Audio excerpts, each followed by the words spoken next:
여호와의 영이 기드온에게 임하시니. 사사기 6장 25절에서 40절 말씀입니다. 그날 밤에 여호와께서 기드온에게 이르시되 내 아버지에게 있는 수소 곧 7년 된 둘째 수소를 끌어오고 내 아버지에게 있는 바알의 제단을 헐며 그 곁에 아세라 상을 찍고 또 이 산성 꼭대기에 내 하나님 여호와를 위하여 규례대로 한 제단을 쌓고 그 둘째 수소를 잡아 내가 찍은 아세라 나무로 번제를 드릴지니라 하시니라. 이에 기드온이 종 10사람을 데리고 여호와께서 그에게 말씀하신 대로 행하되 그의 아버지의 가문과 그 성읍 사람들을 두려워하므로 이 일을 감히 낮에 행하지 못하고 밤에 행하니라. 그 성읍 사람들이 아침에 일찍이 일어나 본즉 바알의 제단이 파괴되었으며 그 곁에 아세라가 찍혔고 새로 쌓은 제단 위에 그 둘째 수소를 드렸는지라. 서로 물어 이르되 이것이 누구의 소행인가 하고 그들이 캐어 물은 후에 이르되 요아스의 아들 기드온이 이를 행하였도다 하고 성읍 사람들이 요아스에게 이르되 내 아들을 끌어내라. 그는 당연히 죽을지니 이는 바알의 제단을 파괴하고 그 곁에 아세라를 찍었음이니라 하니 요아스가 자기를 둘러선 모든 자에게 이르되 너희가 바알을 위하여 다투느냐? 너희가 바알을 구원하겠느냐? 그를 위하여 다투는 자는 아침까지 죽임을 당하리라. 바알이 과연 신일진데 그의 제단을 파괴하였은즉 그가 자신을 위해 다툴 것이니라 하니라. 그날의 기드온을 여룹바알이라 불렀으니 이는 그가 바알의 제단을 파괴하였으므로 바알이 그와 더불어 다툴 것이라 함이었더라. 그때에 미디안과 아말렉과 동방 사람들이 다 함께 모여 요단강을 건너와서 이스라엘 골짜기에 진을 친지라. 여호와의 영이 기드온에게 임하시니 기드온이 나팔을 불매 아비에셀이 그의 뒤를 따라 부름을 받으니라. 기드온이 또 사자들을 온 므낫세에 두루 보내매 그들도 모여서 그를 따르고 또 사자들을 아셀과 스불론과 납달리에 보내매 그 무리도 올라와 그를 영접하더라.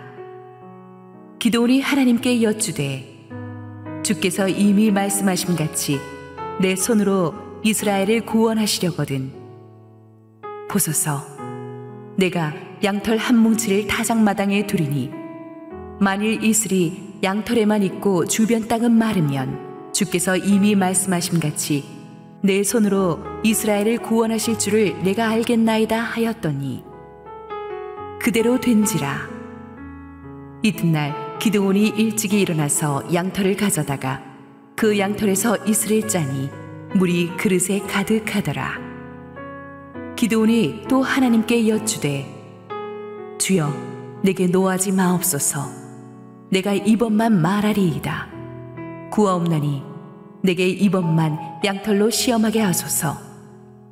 원하건대 양털만 마르고 그 주변 땅에는 다 이슬이 있게 하옵소서 하였더니 그 밤에 하나님이 그대로 행하시니 곧 양털만 마르고 그 주변 땅에는 다 이슬이 있었더라. 할렐루야. 우리 하나님께 감사와 영광의 박수 올려드리겠습니다. 축복된 주일 예배 자리에 나오신 모든 성도님들에게 하나님의 은혜가 충만하게 임하기를 원합니다. 우리 함께 기도하시고 하나님 말씀 보겠습니다. 하나님 은혜를 감사합니다. 오늘도 부족한 종을 온전히 감추시고 하나님의 말씀만이 우리 모두에게 전해지게 하옵소서. 예수님 이름으로 기도했습니다. 아멘. 성경은 일어난 모든 역사를 기록한 책이 아니고 하나님이 중요하다고 생각되는 일들을 기록한 선택적인 역사의 책입니다. 셀렉티브 히스토리라고 하죠. 그래서 우리가 성경을 읽을 때 성경에서 자주 반복되는 말씀들, 길고 자세하게 다뤄지는 말씀들을 주목할 필요가 있어요. 왜냐하면 그건 하나님이 굉장히 중요하게 생각하는 일이거든요. 성경은 항상 하나님과 인간의 만남을 굉장히 중요하게 강조합니다. 별로 사람들이 주목하지 않는 평범한 사람 같은데 하나님이 그 사람을 주목하시고 찾아오는 순간 그 사람으로부터 시작해서 역사가 바뀌어요. 한 사람을 만났는데 그 시대 역사가 바뀌었잖아요. 하나님이 모세 한 사람 찾아오셔서 역사를 바꾸었듯이 이제 기드온 한 사람 찾아오실 때 역사가 바뀝니다. 지난주에도 말씀드렸지만 그래서 성경은 일의 결과 이상으로 그 과정, 한 사람을 찾아와 만나주시는 과정을 중시합니다. 한 사람이 오늘 하나님을 제대로 만나게 되면 역사가 변할 줄로 믿습니다. 보통 하나님이 한 사람을 찾아오시는 때는 시대 상황이 너무나 어지럽고 절망적인 때였습니다. 특히 사사시대의 문제는 리더십의 부재였어요.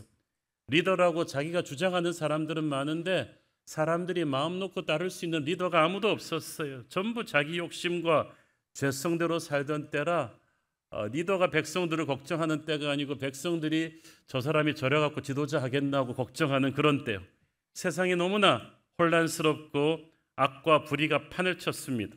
무엇보다 하나님의 백성들이 하나님에게 등을 돌렸기 때문에 하나님도 그들에게 등을 돌리심으로 말미암아 수많은 이방인 침략자들이 마음 놓고 이스라엘을 유린하던 그런 때였습니다. 하지만 그래도 고통에 못 이겨 하나님의 백성들이 부르짖을 때 하나님이 응답을 하시는데 하나님의 응답은 항상 한 명의 사람을 세우는 데서부터 시작됩니다. 지난주에 이어서 우리는 하나님께서 므낫세 지파의 한 평범한 청년 기드온을 찾아오셔서 세우시는 장면을 계속 볼 것입니다. 25절 읽습니다. 그날 밤에 여호와께서 기드온에게 이르시되 네 아버지에게 있는 수소 곧 7년 된 둘째 수소를 끌어오고 네 아버지에게 있는 바알의 제단으로 헐며 그 곁에 아세라상을 찍고. 그날 밤, 지난주에 다루었던 하나님께서 기드온을 찾아오셨던 그날입니다. 큰 용사라고 불러주셨던 그날입니다. 너를 미디안을 물리치는 민족의 구원자로 쓰겠다는 사명을 주신 바로 그날 밤입니다. 그날 밤 저는 기드온은 정말 잠을 못 이뤘을 거라고 생각해요. 얼마나 흥분되었겠습니까? 제가 전에 알던 분은 대통령 한번 만나고 와가지고도 그냥 막 흥분해서 잠 못 이루었다고 하는데 살아계신 만군의 여호와를 만났으니까 얼마나 흥분됐겠어요. 지극히 높으신 하나님께서 지극히 비천한 한 청년에게 찾아오셨습니다. 그 미디안의 눈이 두려워가지고 그냥 좁아터진 포도주 틀에서 몰래 이렇게 밀타작하고 있는 정말 부끄럽고 소심한 모습의 기드온에게 오셔서 하나님이 큰 용사라고 불러주셨습니다.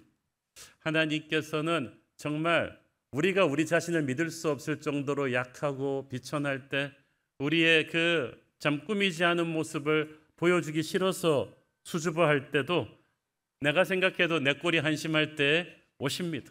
그리고 내 모습 그대로 안아주시고 나를 그때부터 새로운 용사로 세워주십니다. 너는 이스라엘의 구원자가 될 것이다. 기드온은 충격을 받았습니다. 이거는 자기 같은 사람이 감당할 사명이 아니라고 했습니다. 허겁지겁 하나님한테 내가 얼마나 능력 없는지를 설명드렸지만 이미 모든 것을 다 알고 오신 하나님께서는 상관없다고 하십니다. 우리는 우리 수준에 맞는 사명을 받을 거라고 생각하지만 하나님은 하나님의 사명에 맞는 수준으로 우리를 끌어올리실 줄로 믿습니다. 그래서 정말 자기 수준에 맞지 않는 엄청난 사명을 받고 기드온은 멘붕이 와가지고 그날 밤 콩닥콩닥 뛰는 가슴을 끌어안고 쫙 뛰면서 잠을 못 이루고 있는데 하나님께서 다시 찾아오셨어요. 그리고 뜻밖의 말씀을 하십니다. 네 아버지에게 있는 수소를 7년 된 둘째 수소를 끌어와라. 하나님께서 보통 예배 제사를 받으실 때 제물을 정확하게 찍어서 말씀하시는 경우가 별로 많이 나오지를 않아요. 그때는 또 다 이유가 있습니다. 당시에는 소떼를 유지하기 위해서는 수소 몇 마리만 있으면 되기 때문에 수컷들은 그 최고의 수소 몇 마리를 제외하고는 새끼 때 다 도살합니다. 그래서 이 7년 된 수소 남아있는 수소는 굉장히 최고의 품종의 수소 중에 하나였을 거예요. 그런데 당시 미디안 족속이 시도 때도 없이 와서 곡식과 가축을 빼앗아가는 상황에서 이 수소를 보관했다는 것은 정말 가족의 보물단지 1, 2호에 버금가는 그런 생활 자산이었을 것입니다. 근데 이런 귀한 수소를 하나님께서 제물로 받기를 원하셨다. 어떤 사람은 이렇게 말합니다. 이 힘든 상황에서 이거는 거의 벼룩이 간 먹는 거나 같지 않아요? 그러나 예배는 우리의 최고를 드리는 것입니다. 성경에 보면 예배를 안 드리면 몰라도 예배를 드리는 사람은 자기의 최고를 드립니다. 근데 그래서 기드온은 이 문제로 토를 달지 않았는데 이제 그 다음이 문제였어요. 네 아버지에게 있는 바알의 제단을 헐고 그 곁에 아세라상을 찍어버려라. 바알과 아세라는 그 당시 가나안에서 풍요를 가져준다고 믿는 신이었습니다. 이걸 잘 섬겨야 농사도 잘 되고 가축들은 번성한다고 믿었어요. 그러나 모든 우상의 약속은 마귀의 거짓말입니다. 바알과 아세라를 잘 섬긴 까닭에 하나님의 백성들이 하나님의 진노를 사서 지금 이렇게 미디안한테 유린당하고 있는 거 아니에요? 하나님께서 기드온한테 참 재밌습니다. 두 번이나 네 아버지에게 있느니란 말을 반복하죠. 네 아버지에게 있는 수소를 잡아라. 네 아버지에게 있는 바알의 제단을 헐라. 그 말은 기드온의 아버지가 굉장히 신실한 우상 숭배자였다는 얘기죠. 게다가 이 바알 신상, 아세라 신상 이거는 정말 규모가 있는 거기 때문에 아무 집에나 두지 않아요. 그래서 기드온의 아버지는 아마 그 마을의 촌장 정도는 되는 지역 유지였을 것입니다. 참 죄가 성한 것에 은혜가 더한다고 그 우상 숭배의 리더인 사람의 집에서 기드온이라는 하나님께서 구원자가 나오게 하셨어요. 사실 믿음의 조상 아버지도 갈대아 우르에서 우상 만들어 팔던 사람이었잖아요. 우리의 과거 출신 성분은 중요하지 않아요. 하나님께서 부르셨다는 사실이 중요하죠. 중요한 건 네 아버지 집에 있는 이 우상 신상을 부셔라는 거예요. 이 우상 파괴 명령을 7년 된 수소를 드리라는 명령과 묶어서 생각해 보십시오. 지금껏 이스라엘은 제대로 된 예배를 드려본 적이 없어요. 수소는커녕 염소 한 마리 하나님께 드리지 않았어요.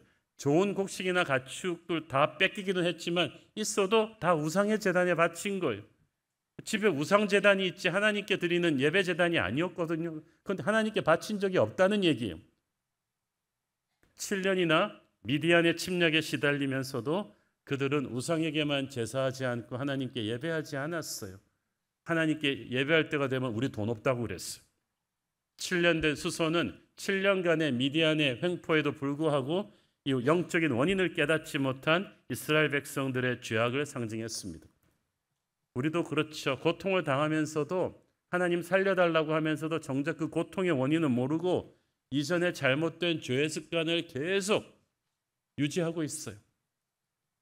그렇게 몸이 안 좋으면서도 계속해서 술, 담배 안 끊고 그 몸에 안 좋은 음식 맵고 짠 거, 단 거 시도 때도 없이 폭식하고 운동 안 하고 그러면서 그 습관을 고치지 않고 왜 나는 아픕니까? 라고 막 불평만 해요. 하나님께서는 영적인 원인을 정확하게 지적해 주시고 그거를 제거를 해야 된다고 말씀하십니다. 더 이상 그렇게 살아서는 안 된다는 거예요. 왜 그 힘든 상황에서 빠듯한 그 힘든 상황에서 가장 귀한 수소를 바치라고 하셨겠어요? 네 재물이 있는 곳에 네 마음이 있기 때문이죠. 지금까지는 어렵다 하면서도 기드온 집안은 우상한테는 갖다 바칠 거 다 갖다 바쳤어요. 우리도 그래요. 하나님께 드리라 그러면 시간 없다, 돈 없다고 하면서도 자기들 할 거는 다 해요. 뒤로 내 놀고 즐기고 뭐 이렇게 하는데 다 쓴단 말이죠. 그 이중성을 깨버리란 뜻입니다. 하나님께서 기드온을 하나님 군대의 수장으로 세우시기 전에 자기 집안에 있는 우상을 척결하게 하셨다는 사실을 주목하십시오. 우리에게 승리를 주시기 전에 하나님은 우리에게 거룩을 요구하실 것입니다. 기적을 주시기 전에 우리 안에 남아있는 세상의 죄를 씻어내기를 원하십니다. 이 순서가 바뀔 수는 없다는 거예요. 역적인 법칙입니다. 26절 읽습니다. 또 이 산성 꼭대기에 네 하나님 여호와를 위하여 규례대로 한 제단을 쌓고 그 둘째 수소를 잡아 네가 찍은 아세라 나무로 번제를 드릴지니라 하시니라. 자, 우상을 제거하는 거로는 충분하지 않아요. 그 자리에 하나님을 예배하는 자리로 바꾸라 하는 뜻입니다. 사사기서에서 이렇게 하나님이 직접적으로 어떻게 우상을 부수라고 명령한 건 처음이에요. 여러분의 삶에서 우상을 제거하면 그 자리를 비워두면 안 돼요. 그 자리에 예배를 채워야 돼요. 기도를 채워야 돼요. 그렇게 함으로써 다시 하나님만 섬기던 여호수아 시대의 그 승리하던 군대의 모습, 하나님의 군대의 본연의 모습으로 돌아가기를 원하셨어요. 하나님의 자녀들이 하나님과 우상을 섞어 섬기면서 영적인 능력을 발휘할 수는 없는 거거든요. 그러므로 결단이 필요합니다. 기드온이 말씀대로 행합니다. 27절, 이에 기드온이 종 10사람을 데리고 여호와께서 그에게 말씀하신 대로 행하되 그의 아버지의 가문과 그 성읍 사람들을 두려워하므로 이 일을 감히 낮에 행하지 못하고 밤에 행하니라. 아멘. 종이 10명이나 동원되었다는 것은 이 우상의 규모가 컸다는 것이고 이 집안이 그래도 상당히 잘 사는 집안이었다는 것을 의미하죠. 그런데 이 10명의 종들도 독실한 우상 숭배자였다면 이 일을 따라 못했겠죠. 하지만 이들도 기드온을 따라서 그래도 우상은 섬기지 않는 기본적인 신앙은 있는 젊은이들이었던 것 같습니다. 하지만 기드온이 이 우상을 제거하는 걸 또 낮에는 못하고 밤에 했어요. 아버지와 아무래도 사람들의 눈들이 두려웠겠죠. 그래도 안 하는 것보단 낫죠. 두려움을 안고라도 순종하는 게 훨씬 낫습니다. 근데 그 다음 날 동네 사람들이 이제 그들이 섬겨왔던 바알과 아세라 제단이 파괴된 모습을 보고 경악했죠. 아마 아침 일찍 와서 이걸 발견한 걸로 봐서 아주 독실한 우상 숭배자들이었던 것 같아요. 그래갖고 와서 보고 막 놀래고 거기에 또 수소가 제물로 드려져 있고 하니까 이 동네 사람들이 너무 충격을 받았어요. 이 바알과 아세라 제단은 비록 기드온 아버지 집에 있기는 했지만 동네 모두가 와서 예배드리는 마을의 공동재산이기도 했기 때문에 다들 충격을 받았어요. 도대체 누가 한 짓이냐? 조사 결과 그 집 아들 기드온이 한 일임이 드러났어요. 그랬더니 동네 사람들이 아버지한테 몰려갖고 난리가 났습니다. 당신 아들 죽여야 된다고. 바알과 아세라 신상을 파괴해서 바알과 아세라의 노여움을 샀으니 빨리 아들을 죽여가지고 그 노여움을 달래야 된다는 거죠. 야, 사람 목숨 죽이기를 이렇게 가볍게 생각하니 얼마나 이 우상이 참 폭력적입니까? 원래대로 하자면 하나님의 백성들이 우상을 섬길 때 하나님의 진노로 사게 했으니까 그를 죽이는 게 정석인데 하나님을 위해서 우상을 제거한 이제 기드온을 죽여야 된다고 나오니까 얼마나 그 당시 사람들이 세속화되어 있었던가를 알 수 있죠. 미디안 물리쳐 달라고 그렇게 하나님께 부르짖었더니 그렇게 하나님이 보내준 구원자 기드온을 죽이려고 합니다. 그 영적으로 무지하니까 이런 앞뒤가 맞지 않는 짓을 저지르는 거예요. 이 마을 사람들이 진짜 완전히 이 일에 의견을 같이 했습니다. 그래서 민주주의가 항상 옳지 않은 거예요. 다수가 항상 옳지 않습니다. 그들의 의견은 우상을 찍어버린 기드온이 잘못했다. 기드온을 안 죽이면 이 바알과 아세라 신이 진노할 것이다. 자, 그런데 그게 두렵다면서 왜 미디안을 물리쳐 달라고 하나님한테 부르짖었어요? 바알과 아세라한테 가서 부르짖지. 그래놓고 정작 이 원인이 된 우상 숭배를 타파하는 기드온은 죽이겠다. 나중에 가서야 그들은 알게 되었을 것입니다. 자기들이 죽이려 했던 기드온의 이 우상 파괴가 미디안을 물리칠 수 있는 시작이 되었다는 것을, 마치 사람들이 예수님을 못 박았지만 그 십자가가 바로 그들을 살리는 구원의 도구가 된 것처럼, 어쨌든 기드온이 정말 하나님의 말씀대로 우상을 척결했기 때문에 당장 죽을 위기에 처하게 되었어요. 우리가 하나님을 위해서 살기로 결단하면 주변 사람들이 박수 쳐주는 거 아닙니다. 핍박을 각오를 해야 됩니다. 그런데 정말 뜻밖의 변수가 나타나서 하나님이 기드온을 구하십니다. 31절 읽습니다.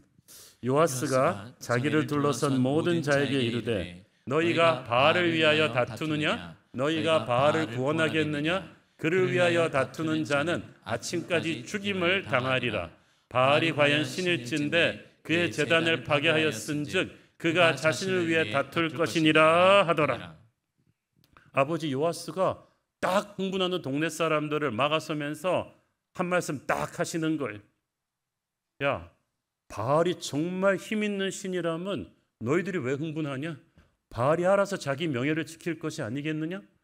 바알이 진짜 살아있는 신이라면 왜 바알 우산을 무너뜨린 기드온이 살아있겠느냐는 거지. 우리가 계속 나서서 바알을 도울 필요는 없지 않느냐. 그래서 너무나 옳은 말이니까 사람들이 찍소리도 못하고 돌아갔어요. 저는 기드온의 아버지 요아스가 단순히 아들 지키기 위한 부정으로 이런 말을 했다고 생각지 않습니다. 그도 지금까지 평생 바알 아세라를 섬겨오던 자였고 지역의 유지였어요. 그러니까 집에 이런 큰 우상 신전이 있었겠죠. 하지만 실제로 회파된 바알 신상을 보고 또 그것을 저지른 아들이 딱 서 있는 걸 보고 아, 내가 이때까지 아무것도 아닌 우상신을 믿고 있었구나라는 영적인 깨달음이 온 것 같아요. 하나님께서 기드온의 아버지가 정신 차리게 하신 줄로 믿습니다. 자, 그리고 나서 기드온한테 아주 멋진 별명이 하나 딱 붙습니다. 32절 그날에 기드온을 여룻바알이라 불렀으니 이는 그가 바알의 제단을 파괴하였으므로 바알이 그와 더불어 다툴 것이라 함이었더라. 여기서 여룻바알은 let Baal contend with him. 바알더러 기드온에게 덤벼보라고 하라. 한번 맞짱 떠보라고 하라. 뭐 이 뜻이에요. 정확하게 말하면 기드온이 하나님이 바알을 꺾었다는 뜻이죠. 이때부터 바알은 기드온은 어디를 가든 여룻바알이에요. 바알과 맞짱 떠서 이긴 사람. 바알한테 확실하게 찍힌 사람. 여러분, 하나님의 일을 하기 전에 확실하게 대형사고를 한번 쳐야 돼요. 그래가지고 마귀한테 도저히 감당 못할 사람이라고 확실하게 찍혀야지. 저 사람은 하나님의 사람이야. 우리가 감당을 못하라고 마귀한테 딱 찍혀야지. 마귀가 보기에 저 사람은 지금은 하나님의 사람인데 회유될 수 있을 것 같아. 약간 중간에 있는 것 같아. 이래서는 안 된다는 거지. 기드온은 분명하게 선을 넘었어요. 그래서 이제 나는 하나님의 사람이다. 이거를 영적인 세계에서 분명하게 밝히고 시작했습니다. 저는 하나님께서 기드온이 하나님의 군대를 이끌고 전쟁에 나가기 전에 자기 집안의 우상을 제거하게 하셨다는 사실을 우리가 예사롭게 넘겨서는 안 된다고 생각합니다. 삼경에 보면은 수신제가 치국평천하라는 말이 나오지만 이거는 그런 맥락보다 더한 거예요. 하나님께서 우리를 통해서 열방을 구원하시고 민족을 구원하시기 전에 우리 안에 우리 가정의 우상부터 제거하기를 원하십니다. 그거는 기드온의 때나 지금이나 마찬가지죠. 너무나 많은 성도들이 하나님을 믿고 교회를 다니고 하나님을 위해 위대한 일을 하겠다고 그럴듯한 말들을 많이 합니다마는 실제로 잘 안 되는 이유는, 영적인 열매가 없는 이유는 우상 숭배로 그대로 간직한 채 하나님의 일을 하려고 하니까 힘이 없어지는 거죠. 마귀가 비웃거든요. 하나님이 슬퍼하시거든요. 왜냐하면 이거는 우리가 10계명, 1계명, 2계명을 깨고 우상 숭배하지 말라는 그 계명을 깨고 하나님의 길을 나서겠다고 하니까 이게 될 수가 없어요. 우상 척결은 순결의 명령입니다. 거룩의 명령입니다. 이걸 하지 않으면 교회는 주님의 신부가 될 수가 없는 거예요. 하나님의 백성은 하나님의 신부고 신부와 창녀의 차이는 외모가 아니라 순결이에요. 우상 숭배를 시작하는 순간 영적인 불륜을 범하는 건데 진짜 신부를 사랑하는 신랑이 누가 그걸 참습니까? 하나님이 우상 숭배를 봐준다면 하나님이 우리를 사랑하는 거 아닙니다. 사랑은 집중력이거든요. 영성은 집중력이거든요. 하나님을 사랑하고 하나님께 헌신하고 그것 자체가 중요하지 않아요. 하나님만 사랑하는 게 중요하죠. 사랑은 결코 나누어질 수가 없어요. 이 우상신들과 하나님을 섞어서 처음에는 믿기 시작했는데 항상 그러다 보면 하나님을 나중에는 놓게 돼 있거든요.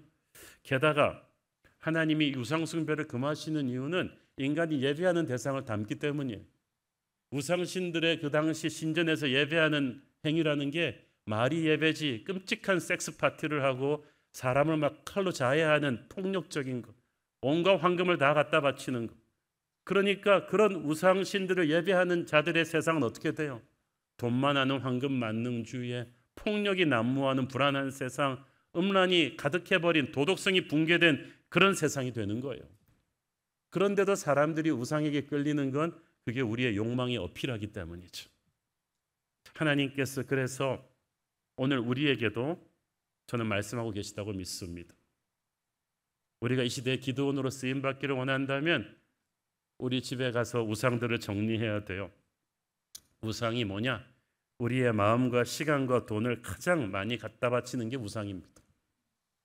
여러분 한번 집에 가서 앉아서 일주일에 하루에 여러분 이제 직장 가시는 시간 빼고 여러분이 시간을 주로 어디 쓰는지 한번 엑셀로 한번 뽑아 보세요.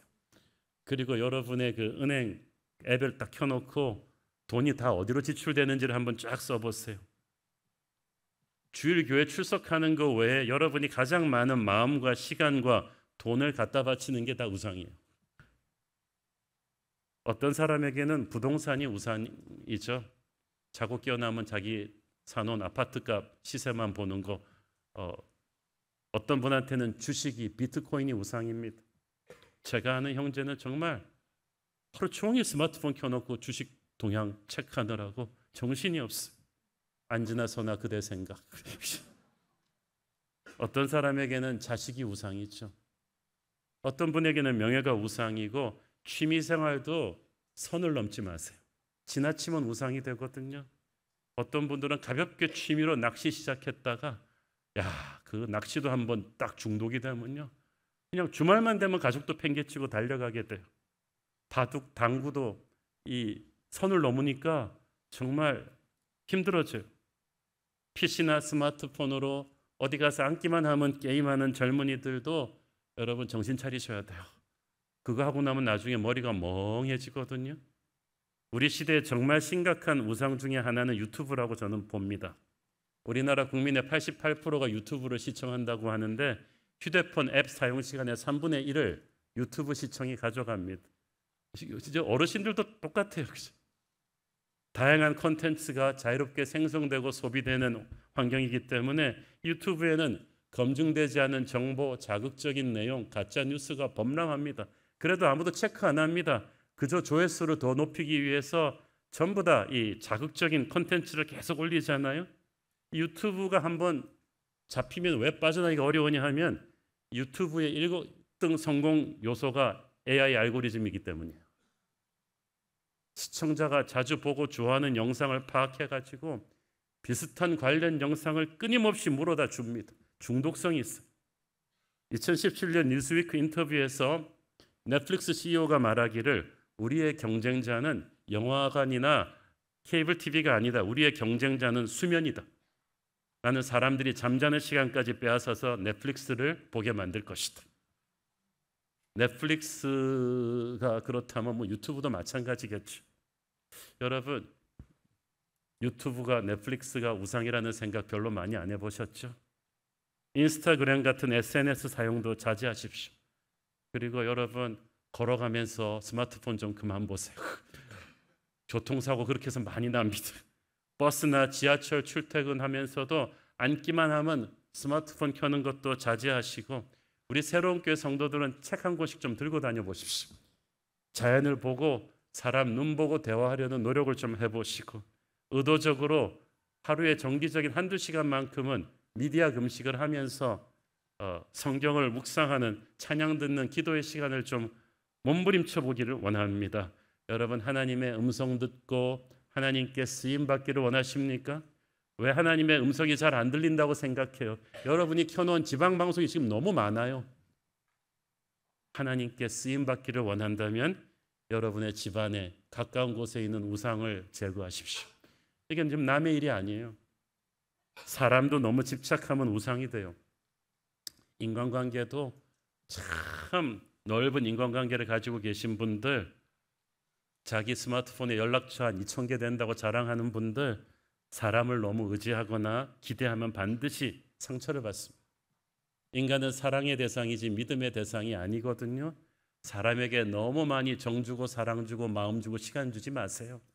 그가 나를 실망시킬 수도 있고 떠날 수도 있고 그러면 상처를 받습니다. 모든 우상은 상처를 주거든요. 그래서 기드온이 자기 아버지의 집에 있는 우상 제거했다는 말을 그냥 멀그머니 생각하지 말고 지금 우리 안에 있는 제거해야 될 우상이 있다는 것을 오늘 말씀을 통해 여러분 좀 깨닫고 한번 우상을 제거하는 결단이 있기를 바랍니다. 33절 읽습니다. 그때 미디안과 아말렉과 동방 사람들이 다 함께 모여 요단강을 건너와서 이스라엘 골짜기에 진을 친지라. 이제 상황이 급박하게 돌아갑니다. 이제 다시 한번 아말렉의 1년에 몇 번 안 있는 대공격이 시작될 때입니다. 하나님은 정말 타이밍 정확하신 것 같아요. 이 직전에 기드온이라는 구원자를 준비하셨으니까요. 이스라엘 골짜기는 아주 기름진 곡창지대로 이스라엘의 우리로 치면 호남 평야 같은 곳입니다. 거기서 이제 아말렉의 대규모 병력이 나중에 나옵니다만은 거의 남자 병력만 13만이 넘는 거대한 집단이 모입니다. 이런 다급한 순간에 하나님은 어떻게 역사하십니까? 34절 여호와의 영이 기드온에게 임하시니 기드온이 나팔을 불매 아비에셀이 그의 뒤를 따라 부름을 받으니라. 구약 시대에 성령이 누군가에게 임했다는 말이 그렇게 자주 나오지는 않는데 사사기에서 자주 나와요. 여호와의 영이 기드온에게 임하셨다. 여기서 임했다는 히브리어 리바시는 옷처럼 감싸주었다. 마치 하나님의 전신갑주를 입힌 것처럼. 그런데 하나님이 언제 기드온에게 성령을 부어주셨어요? 처음에 찾아오시자마자 부어주시지 않았어요. 기드온이 말씀대로 우상을 정리하고 자기를 거룩하게 했을 때 성령을 부어주십니다. 여러분, 성령의 기름 부으심 받기를 원합니까? 우상을 제거해야 돼요. 내 안을 깨끗하게 해야 돼요. 성령은 빈 그릇에서 부어주시는 게 아니라 깨끗한 그릇에 부어주시는 줄 믿습니다. 죄를 끌어안고 우상을 끌어안고 하나님의 능력을 받을 수는 없는 거거든요. 기드온에게 우상을 정결하게 제거한 기드온에게 그날 성령이 임합니다. 간단한 말씀 같지만 엄청난 사건입니다. 여러분에게 성령이 임하는 그 순간 인생이 BC와 AD로 바뀌게 될 것입니다. 능력이 임할 것입니다. 하늘의 능력이 임할 것입니다. 거룩한 능력이 임할 것입니다. 이 능력이 임하면 같은 사람인데 다른 사람이 돼요. 눈빛이 달라지고 말투가 달라지고 인생이 달라져요. 똑같은 일을 하는데 성령이 임한 사람은 달라요. 성령이 임한 목사님이 설교하면 달라요.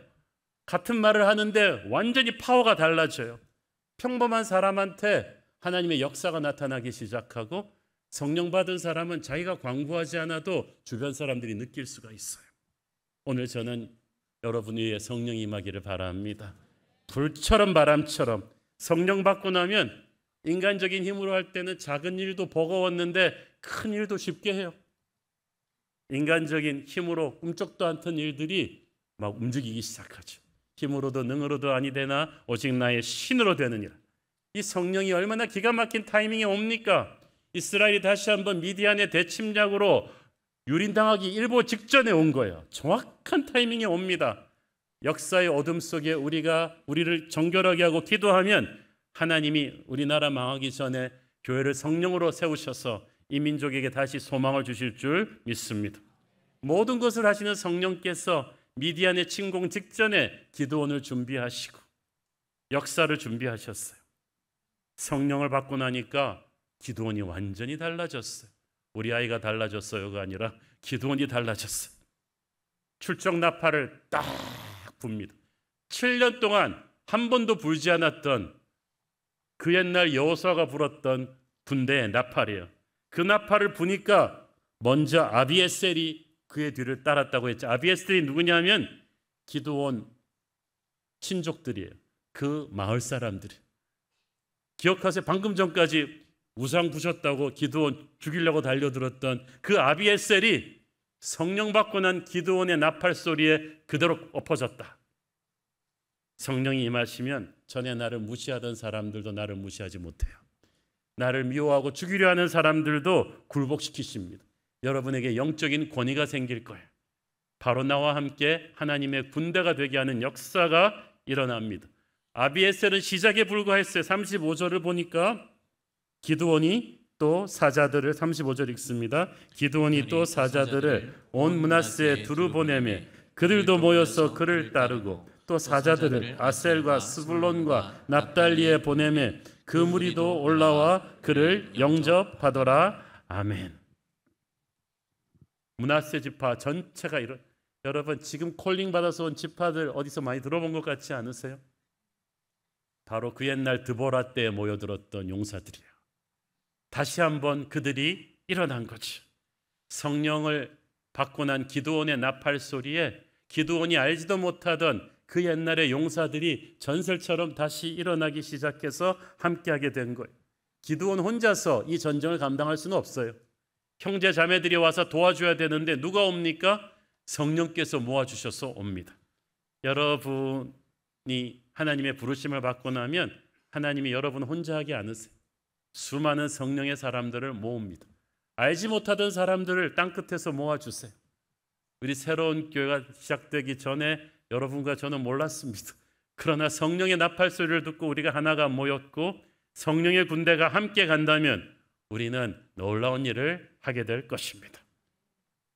원래도 이 본문으로 여기서 딱 끝내야 설교가 멋있게 끝나는데 기드온이 이거 저는 이 장면을 보면서 어떤 거 생각했냐면 그 반지의 제왕 마지막 전투할 때 그 뛰어든 왕이 다니면서 저 적들 앞에 쫙 인간의 군대 기바대를 집결시키고 자기도 달려가면서 막 칼을 들고 멋진 스피치를 하잖아요. 그러면서 다들 피를 끓고 달려가는 그런 스펙테클한 장면을 좀 생각했는데 그런 중요한 타이밍에 갑자기 기드온이 하나님 저랑 얘기 좀 하시죠.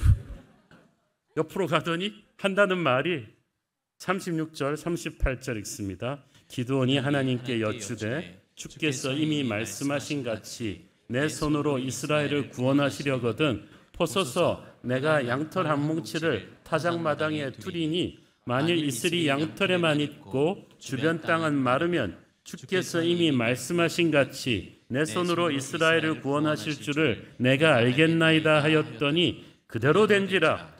이튿날 기드온이 일찍이 일어나서 양털을 가져다가 그 양털에서 이슬을 짜니 물이 그릇에 가득하더라.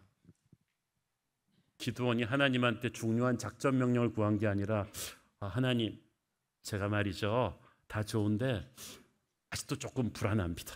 하나님이 저를 통해서 이스라엘을 구원하실 거라는 확실한 징표를 한 번만 보여주십시오.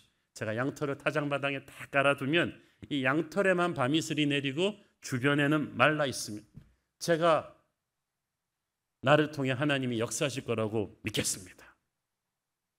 제가 하나님 같으면요 김새 가지고 말이죠. 야 지금 내가 너한테 성령을 부어줘가지고 이 많은 군대가 집결하면 너는 멋있게 말이지 갑옷 입고 나가서 칼 들고 포효하는 그런 모습을 보여줘야 될 텐데 뭐 양털에다 물 적시라고 더 지금 이게 그냥 알밤을 그냥 이런 믿음 없는 너 이거 나중에 성경에 쓴다 그렇게 하고 그런데 하나님께서 아무 말씀도 안 하시고 그냥 그대로 해주셨어요. 그대로 된지라. 진짜 밤새 타작마당에 둔 양털만 흠뻑 젖어 있고 주변 땅은 말라 있었던 거예요. 또 그쯤 됐으면 아버지 제가 아버지를 의심했던 걸 회개합니다. 이제 나가서 싸우겠습니다. 이래야 될 텐데 기드온이 갑자기 또 머리를 긁더니 아니 하나님 사실 주변 땅은 마르고 양털만 물에 젖는 거는 누가 밤에 와서 양털에만 물 부으면 되는 거 아니에요. 그래서 한 번만 더 하나님 아니면 있을 수 없는 증표를 다시 보여주세요. 그래서 이번에는 주변 땅은 다 젖고 가운데 양털만 바싹 말라있게 해달라고 요구한 거죠. 그러면서도 자기도 미안했나 봐요. 하나님한테 자꾸 이런 말씀하는 기. 그래서 주님 화내지 마옵소서. 그런데 정말 하나님은 착하신 것 같아요. 그대로 두 번째도 다시 해주셨어요. 우리가 이걸 보면서 기드온은 정말 끝까지 소심하고 믿음 없고 이렇게 질타할 수가 있지만 여러분 우리가 한번 기드온의 입장으로 한번 라고 생각해 보세요. 지난 7년간 기드온이 어떤 힘든 인생을 살아왔는지 이 미디안의 군대가 시도 때도 없이 마라푼다 때처럼 약탈해 갔기 때문에 툭하면 기드온은 옆에 동네 사람이 죽고 끌려가고 음식 있는 거 다 뺏기고 하는 거를 7년 동안 들으면서 바들바들 떨면서 7년을 살았단 말이죠. 미디안이 주는 트라우마는 상상을 초월했어. 지금 하마스의 습격으로 저 이스라엘 가자 지구 안에 갇힌 200만의 사람들이 지금 그렇잖아요. 그들의 이야기를 들어보면, 선교사님들 얘기 들어보면 막 양쪽에서 다 수돗물 끊고 전기 끊고 식량도 끊기고 이러니까, 그리고 툭하면 폭탄 터지고 이러니까 사는 게 아니에요. 밖으로 나올 수도 없어. 200만이 30만은 아사 직전이에요. 거기 있는 분들의 심정이 기드온과 달랐겠어요. 우리가 우리의 잣대로 왜 이렇게 하나님을 계속 의심하는 거냐고 말할 수가 없는 거예요. 우리도 지금 성령을 받고 난 뒤라도 말이죠, 과거에 겪었던 트라우마와 실패의 기억이 너무 강렬한 사람은 성령 받고 나서도 계속 이게 악몽처럼 살아나가지고 하나님한테 다시 한번 확신을 달라 그러고, 확신을 달라 그러면 그런다는 거예요. 그래서 하나님께서 이걸 이해하셨기 때문에 기드온의 눈높이로 가셔서 기드온 하자는 대로 탁 해주신 것입니다. 저는 여기서 오히려 위로를 받습니다. 기드온은 카리스마적인 타고난 영웅이 아닙니다. 그도 우리처럼 연약한 이스라엘의 한 백성일 뿐이었는데 하나님이 선택해 주셨기 때문에 쓰임받은 거예요. 우리도 기드온처럼 믿음이 연약합니다. 성령의 감동으로 하나님이 맡겨주신 사명에 헌신도 하고 우상도 부셨지만 마지막 순간에는 옛날의 실패의 악몽이 살아나서 주저앉을 때가 있어요. 그러면 여기서 중요한 건 그래도 기드온이 그냥 가서 주저앉지 않고 하나님한테 가서 표징을 구했다는 거죠. 여러분도 그렇게 하셔야 돼요. 나 성령 받았는데 왜 이러지? 이게 정상이야? 나 너무 못난 거 아니야? 기드온을 생각하세요. 기드온도 그랬으니까 나도 하나님한테 가서 다시 한번 확인을 받을 거야. 다시 한번 확인을 받을 거야. 그러면 하나님은 우리를 야단치는 분이 아니시고, 내가 너의 실패의 트라우마를 다 이해한다. 그래, 내가 여기 있다. 나는 전능의 하나님이다. 내가 너와 함께 할 거다. 우리의 곁에서 손을 잡아주시는 분인 줄 믿습니다. 그러므로 강하고 담대하십시오. 우리는 타고난 영웅은 아니지만, 기드온처럼 연약하지만, 성령 받고 나서도 의심하고 주저하지만 하나님은 우리의 손을 붙잡아 주실 줄로 믿습니다. 자신의 약함 때문에 물러서지 말고 일어나 주를 위해서는 강한 용사 되기를 축원합니다. 기도하겠습니다. 주님, 은혜를 감사합니다. 연약한 우리를 기드온처럼 불러주시니 감사합니다. 성령 받게 하시니 감사합니다. 그러나 과거의 실패와 아픔의 트라우마 때문에 우리도 끝까지 주저앉고 의심할 때가 있습니다. 그러나 주님 우리를 아시고 우리를 포기하지 않으시니 감사합니다. 하나님의 손을 잡고 일어나 우리 형제자매들을 함께 이 시대를 깨우는 기드온의 군대가 되게 하옵소서. 예수님 이름으로 기도했습니다. 아멘.